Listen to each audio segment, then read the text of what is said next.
Hi hello నమస్తే అందరికీ అండి. ఎలా ఉన్నారు? అందరు బాగున్నారా? నేను కూడా చాలా బాగున్నానండి. So welcome back to my channel Mahathi vlogs మా ఇంటి ముచ్చట్లు.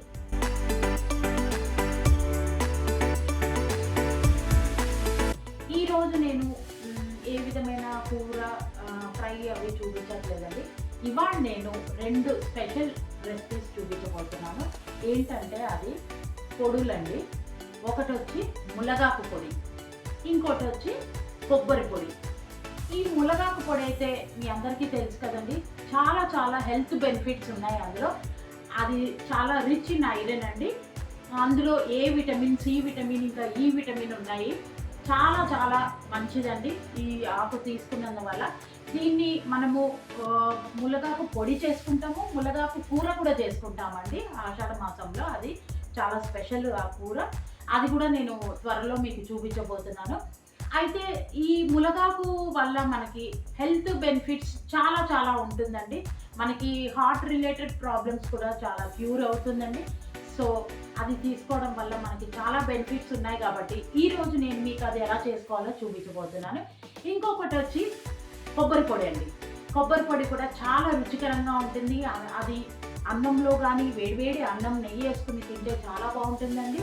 ఇంకా ఇడ్లీలోకి, దోశలోకి చాలా చాలా బాగుంటుంది. ఇప్పుడు ఈ ములగాకు పొడి కూడా ఇడ్లీలోకి బాగుంటుంది, దోశలోకి బాగుంటుంది, అలాగే వేడివేడి అన్నంలో నెయ్యి వేసుకుంటే చాలా బాగుంటుందండి. సో ఈరోజు నేను మీకు ఆ 2 రెసిపీస్ చూపించబోతున్నాను. సో మీరందరూ నా వీడియోని స్కిప్ చేయకుండా చివరి వరకు చూసేయండి. సో దానికి కావాల్సిన ఇంగ్రీడియంట్స్ ఒకసారి చూపించేస్తాను మీకు. నేను రెడీ పెట్టేసుకున్నాను. రండి, ఇంకా ఆలస్యం ఎందుకు. ఫస్ట్ ములగాకు పొడికి కావాల్సిన పదార్థాలు చూసేద్దామండి. 1 కప్పు ఇక్కడ నేను ములగాకు తీసుకున్నానండి. ఇది శుభ్రంగా కడిగి ఆరబెట్టుకుని ఆకు ఒలిచి పెట్టుకున్నానండి. సో 1 కప్పు ములగాకుకి 2 పెద్ద స్పూన్స్ మినపప్పు తీసుకోవాలండి. 2 స్పూన్లు ధనియాలు తీసుకోవాలి. 1/2 స్పూను జీలకర్ర, తర్వాత కొన్ని వెల్లుల్లి రొబ్బలు, 15 ఎండుమిర్చి అండి, తగినంత ఉప్పు, నిమ్మకాయ సైజ్ అంత చింతపండు. ఇవి దీనికి కావలసిన పదార్థాలు. ఇవన్నీ మనము వేపుకుందామండి. ఒక బాండి పెట్టేసుకుని నేను ఇప్పుడు మీకు ఆ ప్రొసీజర్ చూపిస్తాను. అలాగే మీకు ఇప్పుడు కొబ్బరి పొడికి కావాల్సిన పదార్థాలు కూడా ఒకసారి చూపించేస్తాను. ఇప్పుడు కొబ్బరి పొడికి కావాల్సిన పదార్థాలు చూపిస్తానండి. ఈ కొబ్బరి పొడికి మనము పచ్చి కొబ్బరి తీసుకోవాలండి. సో ఇది నేను పచ్చి కొబ్బరి మిక్సీ పట్టలేదండి. మిక్సీ పడితే అది చిన్నగా సన్నగా వచ్చేస్తుంది, కొంచెం పేస్ట్ లాగా కూడా వచ్చేస్తుంది. సో బాగోదు పొడి కాబట్టి. ఇది నేను తురిమి పెట్టుకున్నాను. చూసారు కదండి, ఇలా తురిమేసి పెట్టుకున్నాను. తురిమేది ఉంటుంది కదండి, కొబ్బరి తురిమేది, అలా తురిమి పెట్టుకున్నా. 1 కప్పు తీసుకున్నానండి. దీంట్లోకి 1 కప్పు కొబ్బరి తురుముకి 2 స్పూన్లు మినపప్పు తీసుకోవాలండి. 15 ఎండుమిర్చి, 2 స్పూన్లు ధనియాలు, 1 స్పూన్ జీలకర్ర, కొన్ని వెల్లుల్లి రొబ్బలు, నిమ్మకాయ సైజ్ అంతా చింతపండు, 2 స్పూన్లు శనగపప్పు. ఇప్పుడు దీన్ని కాస్త మూకుడులో ఇందులో నెయ్యి వేసుకుని ఈ కొబ్బరి వేయిస్తే చాలా రుచిగా ఉంటుందండి. సో తర్వాత ఇవన్నీ కూడా వేపి చేసుకుందాం. ఇప్పుడు అది ఎలా చేయాలో నేను చూపించేస్తాను మీకు. బాండి పెట్టుకున్నాం కదండి, ఇందులో 1 గెరిట 2 స్పూన్లు నెయ్యి వేసుకుని ఇప్పుడు ఈ కొబ్బరి ఏదైతే మనం తీసుకున్నామో, తురిమి పెట్టుకున్నామో అది ఇందులో వేసి ఈ పచ్చిదనం పోయే వరకు ఒకసారి దోరగా ఫ్రై చేసుకోవాలండి. చూసారా, కమ్మటి వాసన వస్తుంది. నెయ్యి వేసాం కదండి. చూసారు కదా, కొబ్బరి పచ్చితనం అంతా పోయి వేగిపోయిందండి. చూడండి ఎలా రాలిపోతుందో. ఇలా ఉండాలండి. తడి అంతా పోయింది, పొడి పొడిగా వచ్చేసింది. సో ఇది మనము ఒక ప్లేట్లోకి తీసేసుకుందాం. ఇందులోనే కాసిన మినప్పప్పు, శనగపప్పు ఇవి కూడా దోరగా వేయించేసుకోవాలండి. ఇది సగం వేగిందండి. ఇందులోనే ధనియాలు, జీలకర్ర కూడా వేపేసుకుందాం.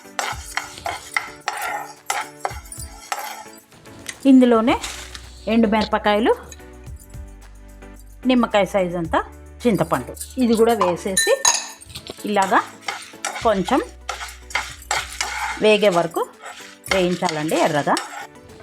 చూసారు కదండి, అన్నీ మంచిగా వేగిపోయి ఇప్పుడు దీన్ని ఒక ప్లేట్లోకి తీసేసుకుందాం. ఇలాగా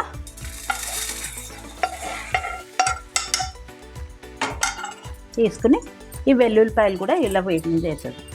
సో ఇలా అండి, ఇలా వేయించి పెట్టేసుకోవాలి. కొబ్బరి, మినపప్పు, శనగపప్పు, ధనియాలు, జీలకర్ర, ఎండుమిర్చి, చింతపండు ఇలా వేపేసి పెట్టుకున్నామండి.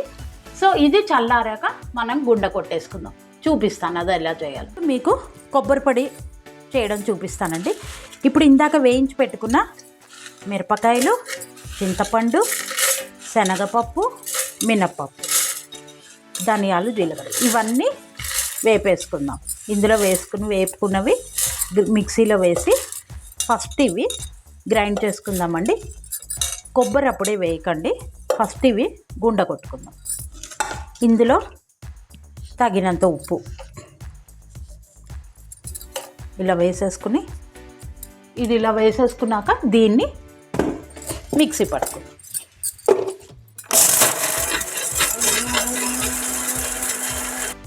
ఇదిగోండి ఇలా గ్రైండ్ చేసేసుకున్నాక ఇప్పుడు ఇందులో మనము ఈ కొబ్బరి ఇందులో వేసేసుకుని ఒకసారి తిప్పాలండి.